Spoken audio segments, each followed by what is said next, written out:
This is A View from the Bunker. Now, here's Derek Gilbert. There were giants in the earth in those days and also after that.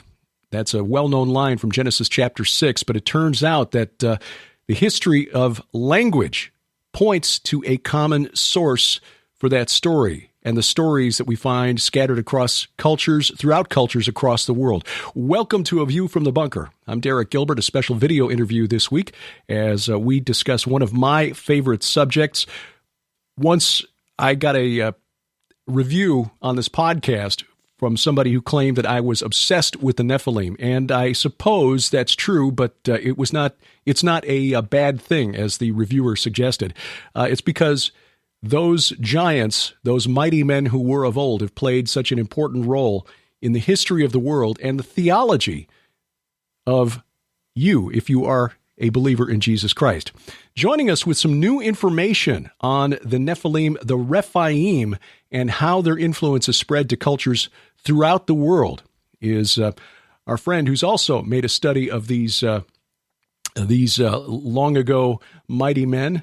He did his doctoral thesis on the religious history of Panias, or Banias, more recently the name.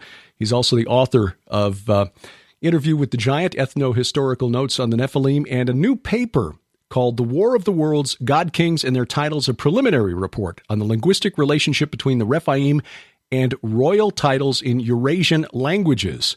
We'll break that down over the course of this conversation with our friendly neighborhood PhD, Dr. Judd Burton. Judd, it's good to see you again, brother. Good to see you, Derek. This is fascinating stuff. One of the most jaw-dropping moments for me over the last 5 years was finding the paper by the Estonian scholar Dr. Amar Annus, who has done such incredible work in this field, showing the etymological link, the linguistic connection between the Semitic root behind the word Rephaim and the Greek term Meropes anthropoi, which was the term used by the poets Hesiod and Homer to describe the demigods who lived during the age of Kronos, the golden age when Kronos ruled in heaven. So from a Christian or Jewish perspective, those demigods, those Meropes anthropoi, the Rephaim, were the Nephilim, the half-human, half-divine hybrids who populated the earth before the flood. But you found another etymological connection, another linguistic connection that goes even deeper. Yes, and Dr. Anus's work has really been kind of a revelation for all of us who do work in this field.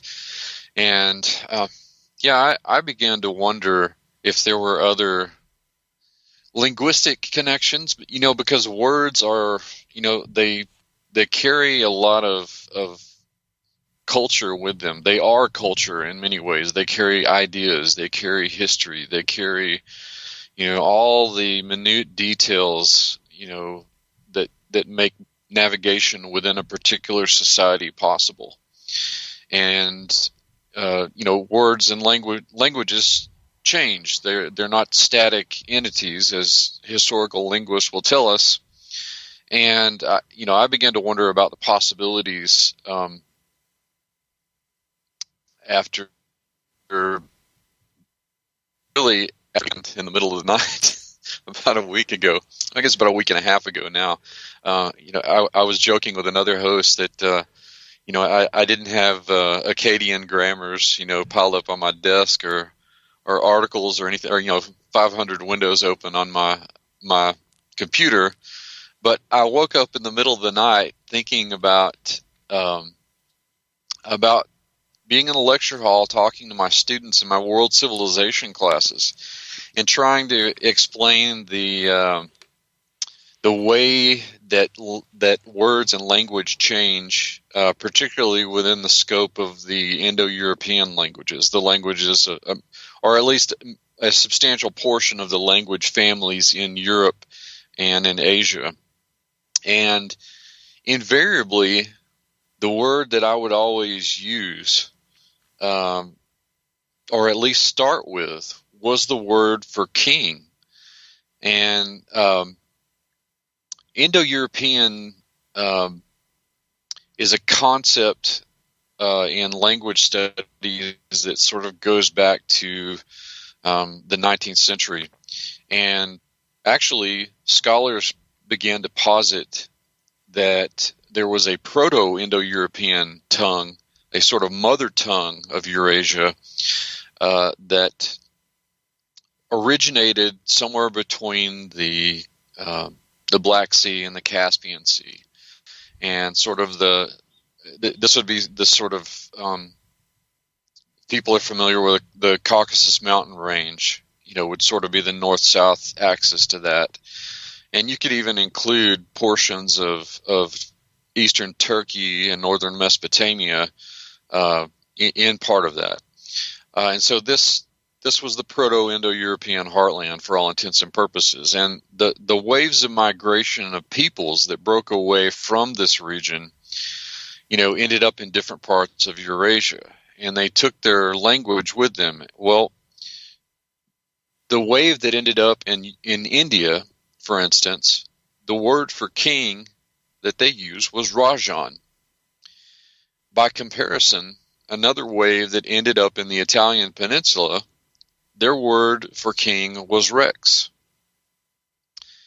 And you have other later tribes that would carry similar roots. For instance, the Gothic tongues that the Alans and the Sarmatians and of course, the Ostrogoths and Visigoths that people will be familiar with, their word for king was Rex. And so you have and even in Romance languages like Spanish, you have words like rey, and in French, it's roy for king. And in English, we retain words like royal and regal, which are borrowed words from Latin and the Romance languages.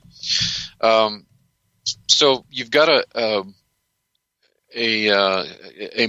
what would essentially be a morphemic continuity between these words for king. And this is just a smattering, of course.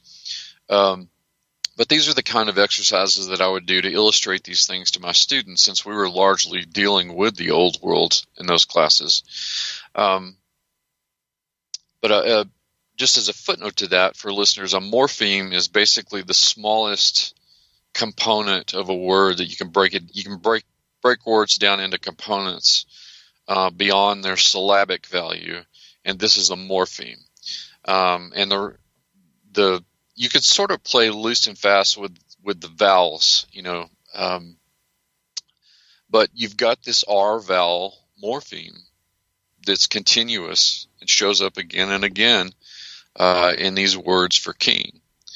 Now, the other thing that I thought about at 3 o'clock in the morning was all of the work that you had done, that Mike Kaiser had done, that Dr. Arnous, that you mentioned a moment ago, had done in the Semitic, ancient Near Eastern context. And it occurred to me that these words for Rephaim, or words that were related to Rephaim, all shared both idiom and similar construct as well. For instance, the Akkadian Rap and Rabu, and the Ugaritic material, the Rap and Rapi. So I began to wonder, because languages share words all of the time, and diffusion is it's a cultural invariant as far as a mechanism goes for developing culture. And the Indo-European and the ancient Near Eastern and even the Proto-Semitic language world were proximate. And in fact, we know that that the Sumerians, for instance, who were the mother culture of Mesopotamia, were not indigenous to the ancient Near East. Scholars have posited that they actually came from this Proto-Indo-European homeland, so that continuity may go back farther than is, on the surface what we thought. But so I wrote all this down in my phone, and I thought, if I'm going to hit this, I need to finish off my sleep for the night, I think. So I got up the next day and hit the ground running, and I wondered if, sort of going along this track, still trying to wrap my brain around this, and also digging out my old linguistics books, by the way. I wondered if I could do a survey of languages, words for king or ruler in languages in Europe and Asia, and see if there was any continuity. And I was astounded by the occurrence of that continuity. So this, just to summarize, then this section, this morpheme, the R root or this rabba rap which sort of transmogrified over the years into Right. the words that we're more familiar with from the Western European languages like Rex and Rakes and Ray and Roy and Royal. You're suggesting that there is a common origin. Yes, I am. And even within the Semitic context, the morpheme is the continuous morpheme is still the R vowel morpheme. The AP or the AB, as Dr. Anus and you and a number of others have pointed out, is likely a reference to the abyss, the Apsu, which of course, again, that consonant sound you can. It's made with the same part of the mouth. One is hard, one is soft, so it's essentially the same thing. But yes, I'm asserting that just using basic historical linguistics, that there appears to be a connection. So this Transcaucasus region, then today, as we look at a map, would be Georgia, Azerbaijan, and the areas to the north there, the Russian areas of. Was it Chechnya to the north there, and some of those regions? Even parts of the Ukraine. Okay. Essentially, what Indo-Europeanists would have called the kind of the homeland of the Kurgan culture, which was Again, it was the general culture associated with this Proto-Indo-European language that linguists had posited. So this appears to be then some kind of a ground zero for this term that we apply across a multitude of cultures, both Indo-European and Semitic, to those who rule over others. Mm-hmm. Yes, and particularly when you take the Proto-Indo-European heartland and the Proto-Semitic ancient Near East, conceivably using the same kind of mathematics that linguists do to reconstruct languages like Proto-Indo-European, because it's essentially a reverse engineered language. Of course, it's with a high probability of this language actually, or at least mutually intelligible dialects of this language being spoken by large numbers of people. Conceivably, because of the proximity of the Proto-Semitic and Proto-Indo-European worlds, a shared language between those two groups could conceivably have existed as well before either one of them. So what is the origin then of this term? What inspired this term that has been so persistent? I mean, because we're looking back now over a period of, 5,000-6,000 years of recorded history? Right. Well, when you apply the biblical worldview to this, I think inevitably, because language, and words are such anchors to meaning, that you inevitably end up back with the Rephaim, that generation of giants, particularly the post-flood giants just after the flood. You sort of reboot, the political and religious systems of the Watchers and the Nephilim in the pre-flood world. And interestingly enough, when you note that the first civilizations, the earliest civilizations were almost without fail these theocratic monarchies with these autocratic rulers who either identified themselves as gods or some sort of semi-divine messenger or or go between the world of the gods and the world of men. And this really fits the character makeup of what we know about the Rephaim.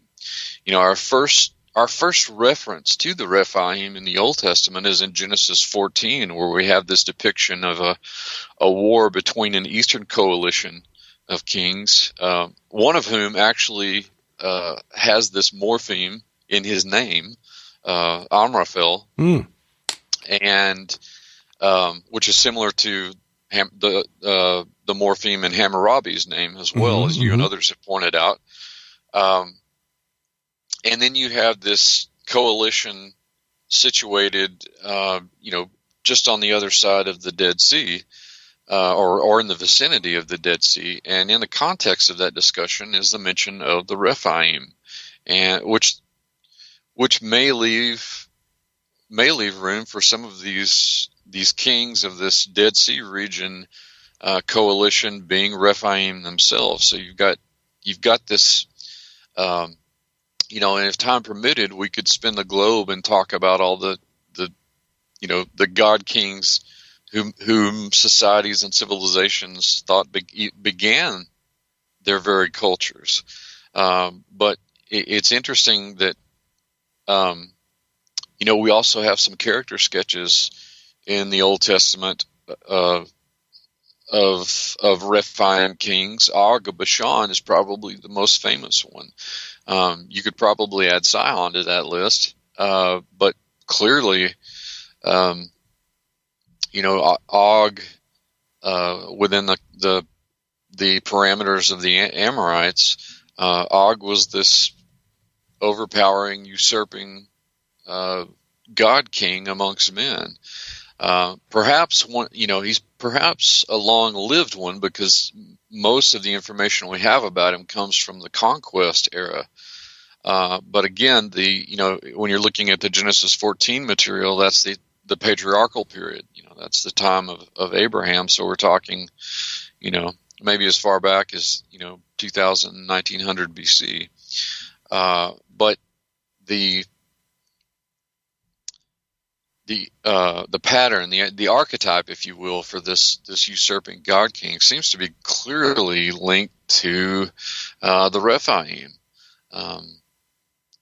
Not only in terms of what we find in the Bible, but if my hypothesis holds true, then that idea, that concept of the god king, of the usurping autocrat, is almost a product of a cultural engineering, which would also be in line, in terms of manipulation and deception, would also be in line with the demonic realm, with the machinations of the pre-flood watchers and the Nephilim, and then the giant tribes that followed in the wake of the flood.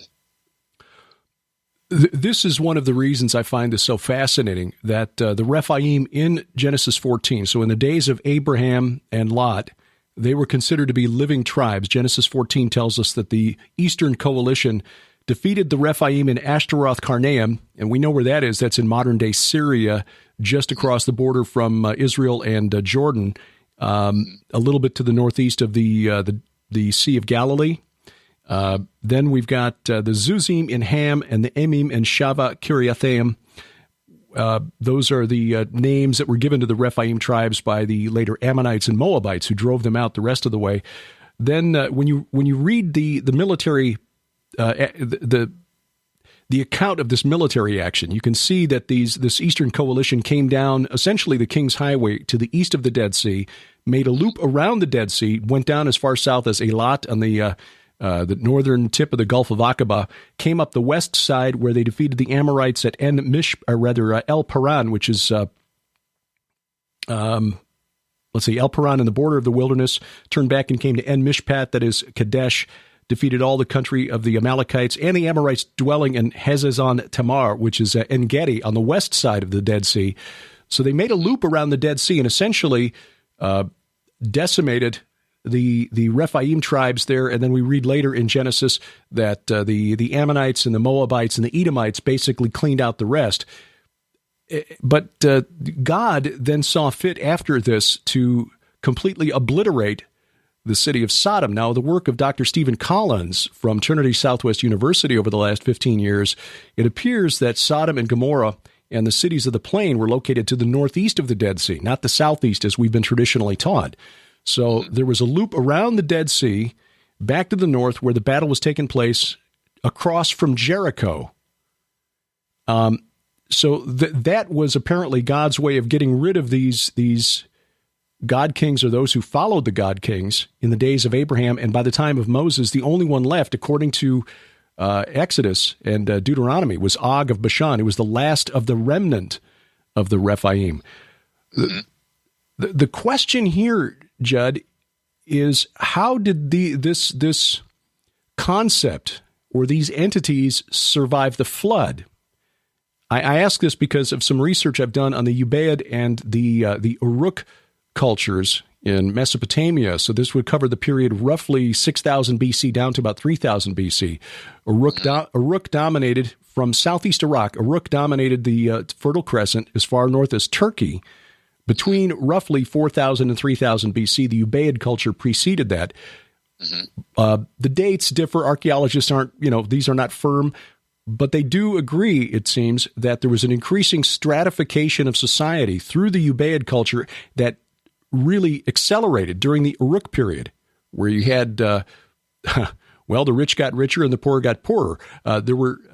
It went from being essentially an egalitarian agrarian society. Everybody went out, farmed, came home, and you didn't really have that ruling class or political elite or priestly class ruling over everyone else. But by the time the Uruk period arrived, you did have that. You had these big temples in the cities and a priestly class communing with the gods and telling people how they were supposed to live. So there appears to have been some sort of shift that took place during those civilizations that continued down to the time that we're talking about now, the period of the patriarchs. How did that survive the flood?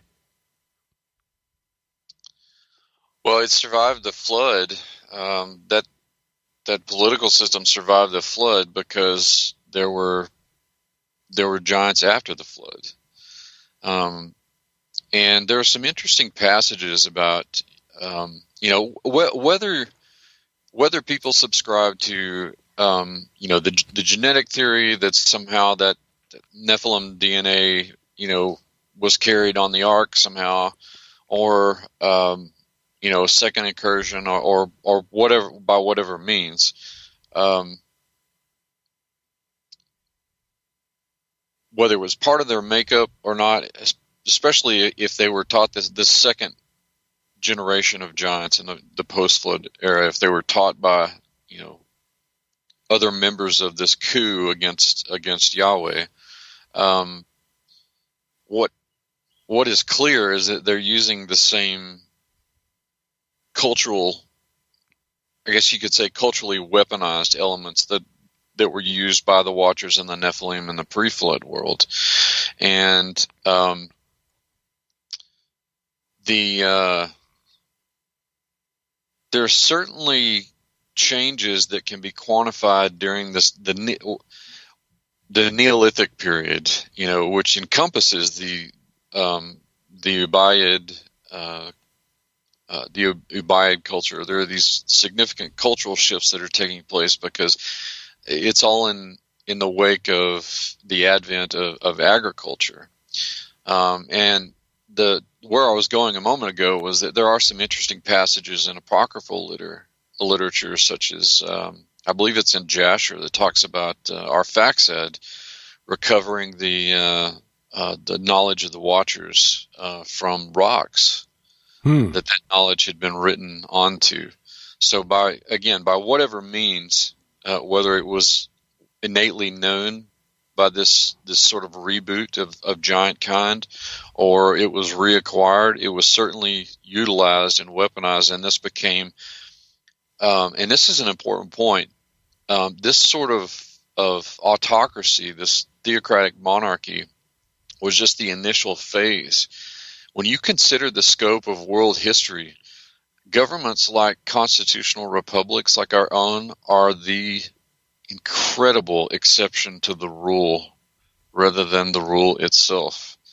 Most societies that reach the population density and the geographical sprawl to become city-states and nation-states are ruled over by kings, and that those societies are usually lopsidedly stratified, with the haves at the top and the have-nots comprising the rest. And again, I suspect that this goes back to this model that we can chart linguistically, archaeologically, and then historically when writing systems are developed. It begins in this Neolithic period. You mentioned the Ubaid culture and Uruk in particular. We typically associate, monuments like ziggurats with the later Mesopotamian civilizations, particularly the Sumerians. But the Sumerians were not the first to build ziggurats. The Ubaid culture introduced that. And when you consider the significance of the spiritual significance of ziggurats within the scope of Mesopotamian religion, that becomes very interesting, because that may be another point of connectivity between this Watcher Rephaim connection and the introduction of monuments like the ziggurats. So where did the Sumerians originate? I mean, did they come in and displace the Ubaid culture? Well, my sense of the matter is that the Sumerians who refer to themselves actually as the Kian-Gir in their early phase, their Semitic contemporaries, the Akkadians, were the ones that gave them the name Shemer. Kian-Gir means something like the black-headed people, and that's an allusion to the fact that most people from that Caucasus region had either black or dark brown hair. They typically had brown eyes. They had not exactly pale skin. It was a little darker toned, but that's an allusion back to that region that they initially came for. Now, my sense of the matter is that as they migrated down through eastern Turkey and into Mesopotamia, is that, as one would expect, they were affected by the cultures that they encountered. Now, waves of this migration may in fact have been, the Ubaid and the earlier phase of Neolithic culture there, but certainly if they maintained a kind of cultural cohesion, then they would have arrived not unaffected by the peoples that they encountered.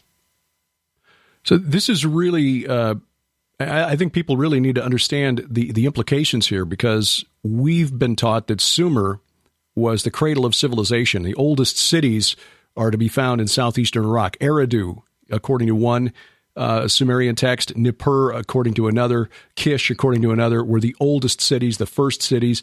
The oldest ziggurat, or oldest temple discovered in Mesopotamia, is the temple of Enki at Eridu, which was once on the shore of the Persian Gulf, but because of siltation over the years, it's now quite a ways inland. But still, southeastern Iraq was where we find these old temples going back to, according to the scholars, 5,000 BC or thereabouts, which is well before, again, that's in the Ubaid culture. Eridu was considered ground zero for the Ubaid culture. That's quite a ways from the Caucasus Mountains in Georgia, Armenia, Azerbaijan, Chechnya, and those regions far to the north.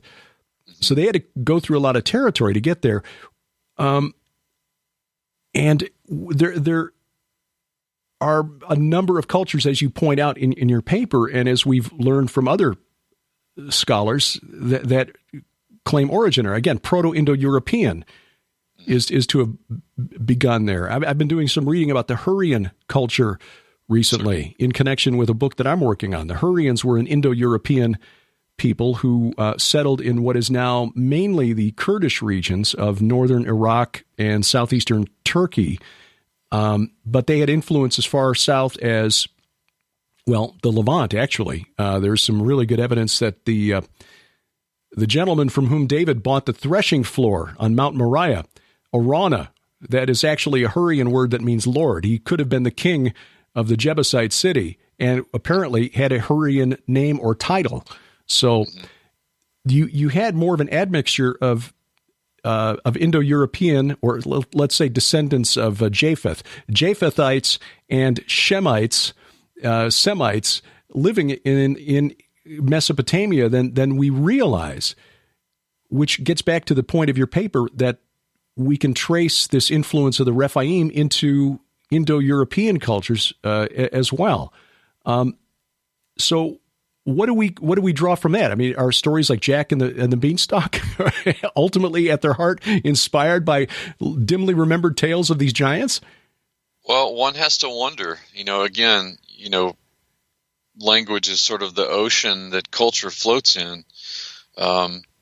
And if a concept like a king or ruler can remain or can retain a structure that's not only contiguous but also connected in some way with the Rephaim god kings of the ancient world, and I would argue even the prehistoric world, then that's a pretty stark testimony about the power of those memories to survive in language. And you have to remember that this is one word, and it's relevant to our study because we're interested in, the stratagems, as it were, of the demonic realm. Mm-hmm. You can do this, of course, with all kinds of core words like, political words and place words and kinship words. Those are the kinds of things that you're going to find this sort of continuity in. But it's rather astonishing to find this, this remnant morpheme that survives for thousands of years with an idiom that clearly lines up with the usurping and autocratic nature of the Rephaim. You mentioned earlier in this discussion the link between this morpheme behind the Semitic word that developed into the Hebrew Rephaim and the ancient Semitic or the ancient Sumerian term for the subterranean ocean that was the domain of the god Enki, the Abzu or Apsu. What is that connection again, and how then does that manifest in what we see in the culture that surrounded the ancient Israelites? Well, the connective tissue there, of course, is with the Jewish concept of the underworld, which is usually Sheol, and a lot of translations of the Old Testament have gotten better about, I think, rendering that as Sheol, and so there is this connection between the way that it's usually translated in Hebrew is as the word Rephaim, not Absu, but the word Rephaim, of course, as you know, is generally translated as wraiths or ghosts or dead ones or something of that sort. And so there's this clear connection to the underworld. And when you consider that this is likely a borrow word of a kind, or at least a share word from the ancient Near East or other parts of the ancient Near East, like Mesopotamia, then in much the same way that we make analogy between the Watchers and the Apkallu and the Nephilim and the Anunnaki, then you can make similar analogies and comparisons between those words and concepts.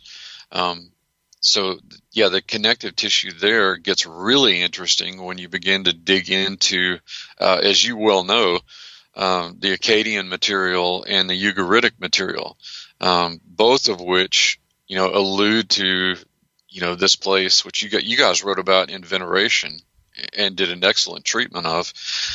This place is it's more than just a closet to stow dead spirits and write lyric poetry about. It's this place where the ancestor kings, these god kings, went to after they expired, and both the people of Mesopotamia and the people in Canaan and Phoenicia believed that they had a duty to revere, but also placate and draw power from these long dead ancestor kings. And that gets fleshed out in greater detail, of course, in the Ugaritic material, where you get a sense of the funerary cults that existed that perform this very function. The Abzu, the Apsu, there seems to be a connection there to a ritual pit that is first attested at the city of Urkesh. This was an ancient Hurrian city in what is now northern Syria, very far northeastern Syria, just across the border from Turkey, and apparently occupied a key location along that route that led through a pass up to this Transcaucasus region to the north, sort of a trade route from the mountains to the north, which were sources of minerals, precious metals like silver, and the Mesopotamian markets to the south. So the Hurrians basically sat a city right there. It was sacred, according to texts that have been found by the Italian husband and wife archaeologists Giorgio Bucciolati, and I'm going to forget his wife's name, but it's Kelly Bucciolati is her surname. They've been working there since about 1995, and they've determined that this is was the center for the worship of the god Kumarbi, and Kumarbi is a cognate, a different name for the same entity of the Sumerian god Enlil, the Canaanite god El, Greek Kronos, Roman Saturn, Phoenician Baal Hamon, same entity, different name. The Amorite Dagon, same god, different name. But the worship involved having to descend into a ritual pit that was dug into the ground. I mean, deep into the ground, 20, 30 feet. They've not reached the bottom of it yet. I think they've got 20 feet to go yet, according to the most recent papers I've read by them, which, of course, their research has been interrupted by the Syrian civil war, sadly. Mm-hmm. This pit was called the Abi. Now, again, this is Hurrian, not Akkadian or Sumerian, so neither Semitic or whatever the Sumerians were, because scholars don't really agree on what they were. They just know that their language was unique and didn't come from any of these other strains. Is there an etymological connection between this ritual pit of the Hurrians, where they had to summon their chief god Kumarbi from the underworld, which is, I think, significant to what we're talking about here and relevant, and the Abzu or the Apsu of Enki at Eridu? And in a broader sense, then, the Semitic word meaning father. Mm-hmm. Yeah, that's interesting. That's something that I had not considered. I had not considered the Hurrian element. That's going to take some more work on mine. Well, I mean, that's one of the reasons I found this so fascinating, because you've got this connection here. If it's Proto-Indo-European, and you see these waves of migration coming from the Transcaucasus culture to the south, they would have gone right through this region, which is why the Hurrians set up shop there at Urkesh, and had where they had this cult center to their chief god of the underworld, occupying the same slot in the pantheon as Kronos of the Greeks. Kumarbi was later pushed out of the kingship by the storm god Teshub, just like Zeus deposed Kronos and Marduk took over for Enlil. It was the same situation there. So you've got not just the shared memory of the god kings, the Rabaum, the Rapayuma, the Rephaim. You've got this memory that there once was this old god who's now in the underworld, but the means for contacting the other word that seems to be etymologically linked, and there's some scholarly basis for this, is the word that's translated medium in 1 Samuel, ov. Which would be ov, yeah. So, and there are some who believe that might be the Semitic or the Hebrew word for the ritual pit from which you summoned the Elohim, the spirits that occupied the unseen realm. Wow. Yeah, I certainly had not considered the Hurrian angle, and now you've really got my mind reeling with the reference to Ob, which is recurrent in a number of places in the Old Testament. Sure, and you see it in a variety of forms. Avi, A-B-I, Avu, or Abu in the different languages, Arabic, Hebrew, Ugaritic, and Akkadian, connected again possibly through this Semitic root with the R followed by a vowel morpheme that you outline and in your paper. It seems to point to this milieu in the ancient world that all. But I think where your paper adds an important piece to this puzzle is show a common source there in the Transcaucasus. Yeah, I mean, I was shocked. Again, the clincher for me was really two parts. It was sort of backtracking this into the Proto-Indo-European heartland, but also the recurrence of this R vowel morpheme in languages that, some of them are not spoken anymore. Most of them are, and they're all traced back to this region in the Eurasian continent. And again, we can go over some of these words here in a moment. I've mentioned a few of them, but by using the same mathematics, a sort of algorithmic approach that linguists use to reconstruct Proto-Semitic and Proto-Indo-European, it's not inconceivable that there was a shared proto-language before these. And when you begin to ponder that, and even in the consideration of just the words that we've talked about today between the Semitic or ancient Near Eastern world and the Indo-European world, when you plug in the biblical worldview, humanity speaking one language or one family of languages with mutually intelligible dialects and pidgin languages and things like that, then the Tower of Babel account begins to take on the hue of a greater reality and possibility. Right. So some of these other languages, you've mentioned a few. What are some of the more surprising connections that you found as you were cataloging these derivations from this original morpheme?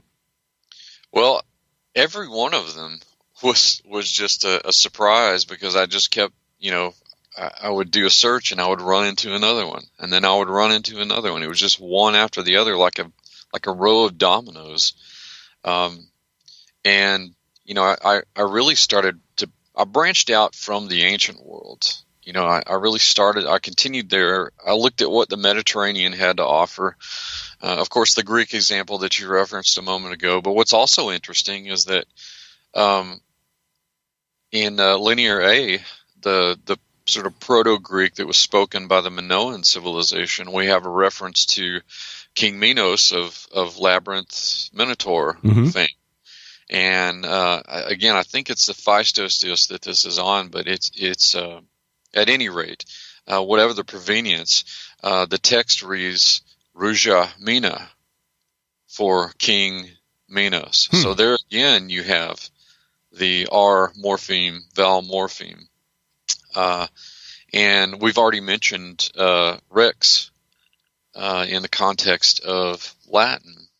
But even later language groupings, such as the Celtic languages of the British Isles, which I found thoroughly fascinating. The Irish Gaelic word for king is ri. The related Scottish Gaelic word for king is Ri.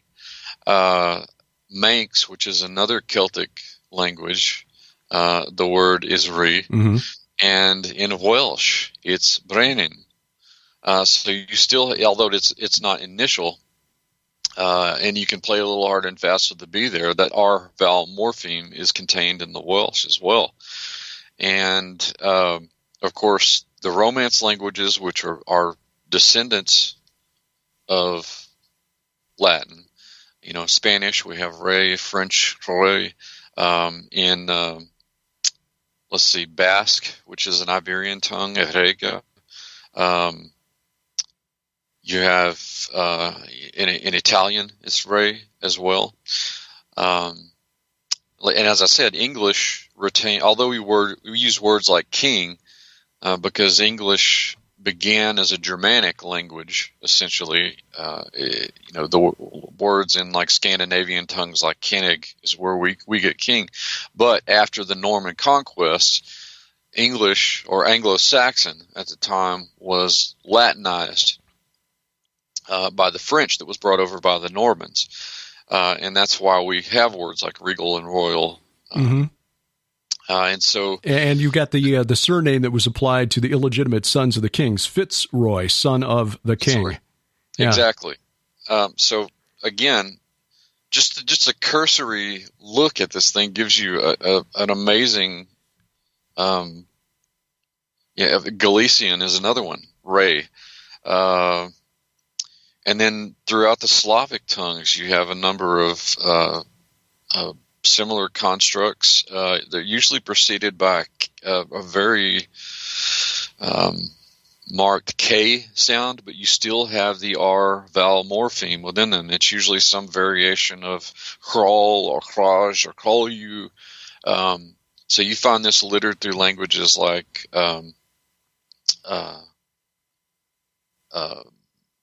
Croatian and Serbian, Ukrainian. The Azerbaijani word, interestingly enough, is very similar to that. Mm-hmm. Let's see. Polish, Slovenian. It's all through Eastern Europe. It's all through Eastern Europe and Western Asia, Mm-hmm. West Central Asia, and all of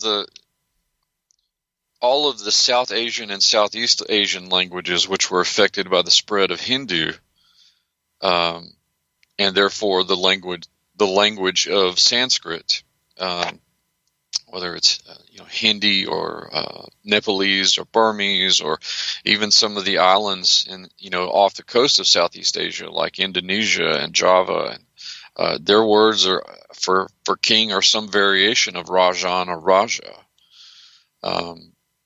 In the Philippines, the word is Hiri. Now, I'm not sure if that's a Tagalog or one of the other native tongues, but we do know that the Philippines, of course, were affected by Hindu culture as well. There was influence there. So just this smattering, survey, and I included the best ones, the best case scenarios in the paper that I think were the best case scenarios for comparison. I was really taken aback, quite frankly. And to me, this was not only linguistically fascinating, but it was disturbing too, because it points to a kind of cultural engineering or manipulation on the part of certainly the Rephaim, but by proxy, the Watchers and the Giants, which we have a really clear picture of in the apocryphal literature. Mm-hmm. One of the things that really surprised me here is the indigenous name of Easter Island, according to some ethnographers. What was that, and how does that connect? Well, Easter Island is interesting. Of course, my analysis is largely focused on the languages of Europe and Asia, but you do find some interesting things beyond the scope of Eurasia. And Easter Island is another one of those. The the place name, the indigenous place name of Easter Island is Rapa Nui, and some ethnographers believe that this is also the name for the people, and it means great one. Now, when you consider that Easter Island is littered with the relics of their ancestor God King cult, the Moai, it was very interesting as well. And there are a number of place names on the island that are also phonetically similar to the Anakim, such as Anakina Beach. Yeah, I see that on the map here, which you point out in your paper based on the work of E.C.B. McLaurin, a paper that, again, we find this paper, this information has been out there for a long time. Contrary to what we've been taught, Anakim does not derive from a Semitic term that means long-necked. It's a Proto-Greek term that means high king. That's right. Now, this would have been the Linear B material the Mycenaeans spoke. So, yeah, you're right. And I highly recommend that paper, people who are interested in this. So, fascinating stuff, considering that Easter Island is in the Southeast Pacific. It's a territory of Chile, so it's nowhere near the Middle East, relatively isolated. But what conclusion do we draw from this then as far as the wide spread of these terms everywhere from the British Isles to the South Pacific? Well, what we draw from this is one more piece to the puzzle. This is one more piece of evidence that not only were the giants and the watchers real, but the Bible is true. That sums it up very nicely. I don't think we can really go anywhere from there. But this is why I find archaeology so fascinating, and why this appears to be the calling to which we've been led. And you, our good friend Dr. Doug Hamp, who I know has got some fascinating work coming out in his forthcoming book. We look forward to seeing that in print. Where do people read your paper? Is this going to be available for the public? Absolutely. I've made it available as a download for $3.99, and people can go to my Facebook page. They can go to Twitter. They can go to Burton Beyond or the Institute website, and I'll have some ways that they can get to it. But I've had good response so far. People have been really interested in getting a hold of the paper, and I wanted to, I suppose I could have gone the academic route and published this, but I felt that it was too important, and I wanted to get it out to people. So that's why I've made it available as a PDF download. All right. Well, we'll put a link in the show notes to Judd's website. It's burtonbeyond.com, and I'll link specifically to the paper so you can download it. $3.99, very affordable. It's very readable. It's 11 pages, so it's not going to take you a ton of time to read, but the information is packed in here, and it's accessible, fascinating, and a missing piece of the puzzle. But that's all we're doing, is just trying to assemble these little puzzle pieces one at a time. My next book is going to spend quite a bit of time dealing with the ritual pit of Kumarbi at Urkesh. And now, because of this, I'm going to have to delve into this subject as well, and the connection between the Proto-Indo-European origins of the term for the Rephaim, the Rabaum, the Repaiuma, the Rephaim, the great ones, because they're, again, contrary to what we've been taught, Rephaim in the Bible does not really mean healers. There may be in some context a belief that if you appease them, they might do something for you, but I don't think that's the origin of the term. No. So, well, Judd, thanks very much for sharing this with us, and we look forward to seeing you. Now, you've got a forthcoming book. Can you talk about that yet, and give us an idea as to when we can expect that? It's we're co-authoring with Dr. Aaron Judkins, mutual friend of ours, and it's about Göbekli Tepe and the Bible. And a lot of this material I'm talking about right now intersects with, because we're talking about basically the southern edge of the Proto-Indo-European heartland. Right. We're almost done with the manuscript. I keep finding it's probably my fault, but I keep finding new material. Like it's like my committee chair on my PhD committee said. He said, you just have to stop writing your dissertation. You never come to a closing point. Well, that's the thing Sharon and I keep finding, because shortly after we finished Veneration, there was stuff that's like, oh man, if we had only known, things connected to the dolmens and the dolmen fields around the Sea of Galilee. It's like, oh, if we'd known, but at some point you have to say stop and turn it in, which is why it's a good thing Tom Horn gives us deadlines. And so, okay, well, all right, well, this will go in the next book then. So we got something left for the next one. Well, Oh man translates to sequel, if I'm not mistaken. Well, we look forward to that. Gobekli Tepe, one of the fascinating sites on planet Earth, and Dr. Judd Burton, Dr. Aaron Judkin's forthcoming book on that subject. We'll definitely have you guys on to talk about that. Judd, thanks again. We look forward to the next time. My pleasure. Thanks, Derek. And we thank you for watching. Hang on, some final thoughts and more as A View from the Bunker continues. Where were you on 10/13? As the Middle East erupts in chaos, a devastating wave of terror shocks the nation. Thousands lie dead. An apocalyptic Christian cult is blamed. And suddenly, believers disappear as internment camps spring up almost overnight. Meanwhile, a deadly virus spreads. A desperate country demands answers, and only a few dare ask, what's in the vaccine? FBI Special Agent Joe Eunice follows a trail of evidence to a small town in Iowa and a young boy who received a mysterious email from God. Now, racing against time, Agent Eunice finds himself working side by side with reclusive internet broadcaster Barney Eisen. Together, they discover a disturbing truth at the center of the conspiracy. They wrestle not against flesh and blood. The God Conspiracy, a novel by Derek P. Gilbert. Get it now in paperback and Kindle. From Rose Avenue Fiction.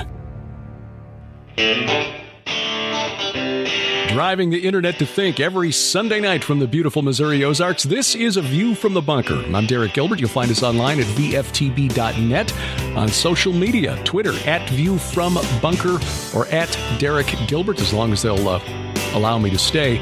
Also on Parler, as soon as that's back up online, MeWe, and on Gab as well now. Gab, a Twitter substitute. And actually, I like the interface there better than on Twitter. Not as many ads, for one thing, and a little more freedom to say what you think. You'll find my handle at all of those, Parler, MeWe, and Gab, Derek P. Gilbert. The easiest way to get the audio version of the podcast every week is with the free mobile app. We have a free View from the Bunker mobile app for iOS and Android devices. You'll find the links to the App Store and the Play Store in the right-hand column at VFTB.net. Just download it, and every time we upload a new program, you'll get it right on your smartphone or tablet. We're actually going to be traveling a little bit. Just a month away from conference season starting up again and actually being able to travel, because there are some parts of the country where that's still allowed, surprisingly enough.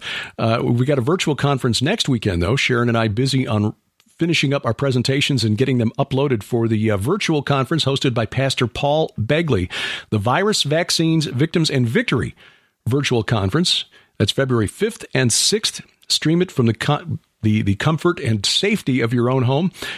Sharon and I, of course, putting together presentations. Pastor Paul Begley, who's always a dynamic speaker. You can find out more and sign up online at his website. I'll be talking about the Great Reset, the World Economic Forum's cunning plan to completely rethink capitalism for the world. Isn't it interesting, and isn't it kind of these billionaires who are behind this plan to decide that it's time to be more inclusive with capitalism? I somehow don't think that their understanding of the word inclusive when it comes to capitalism is the same one that you and I might think of. But we'll be talking about the prophetic implications of that, and Sharon will be talking about spiritual warfare. So don't miss this. You can find out more and sign up at paulbegleyprophecy.com, paulbegleyprophecy.com. Then the first weekend in March, this will be our first live in-person conference in a year, literally a year, because it was the first weekend in March last year. that Mike Kerr and Jeannie Moore of Hear the Watchman hosted their conference in Dallas. And that was the last time, essentially, that we traveled last year, with the exception of the Warrior Retreat that Jamie Walden hosted. But as far as conferences go, Hear the Watchman, the first weekend of March 2020 was our last in-person conference. But March 4th through 7th of this year, we will be in Murfreesboro, Tennessee, just south of Nashville, for the Decoding the Supernatural Conference, hosted by Pastor Jeff Jansen of Global Fire Ministries. Jeff and Jan Jansen hosting us there at their church. We'll be there with L.A. Marzulli, Sharon and me, and L.A. Marzulli basically doing most of the speaking. Jeff may talk, but says he may just decide to MC the event. Either way is fine, but you can find a schedule online and more about the location, how to get there, local accommodations, and so forth at their website, which is globalfireministries.com. That's globalfireministries.com. Then speaking of Hear the Watchman, their Dallas conference at this point is still a go. That's March 19th through 21st at the Hilton DFW Lakes Conference Center. This has become one of our favorite annual gatherings, and we pray that this will hold true. I mean, Murfreesboro is a little more like the Ozarks, and that we've got a little more freedom to move about here than many other places in America and around the world, especially bigger cities. So we're hoping that this comes off. March 19th through 21st, the Hear the Watchman Conference, Hilton DFW Lakes Conference Center. Find out more online at hearthewatchmen.com. We've also committed to being a part of the Future Vision 2021 conference from Prophecy Watchers. That'll be in June at the Marriott in Colorado Springs. You'll find out more online at prophecywatchers.com, and we'll have more as we get deeper into the year to tell you about. Of course, the Skywatch TV Israel tour, which had been scheduled for April, has been moved back to October because of questions about the ability to travel. This weekend, in fact, the airport in Tel Aviv, Ben Gurion Airport, is just reopening after a 2-week complete shutdown. No air travel in or out, even domestically.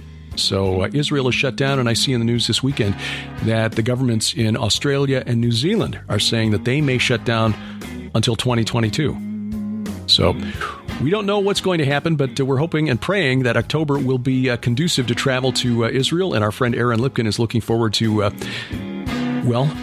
seeing visitors once again, since travel is his business, but also because, like us, he's an archaeology nerd. And we miss going to those sites and that connection with the Holy Land. If you want to find out more and reserve your place, if it turns out that travel is not possible in October, you will not be liable for any deposit or anything like that. Aaron is a good man. You can trust him.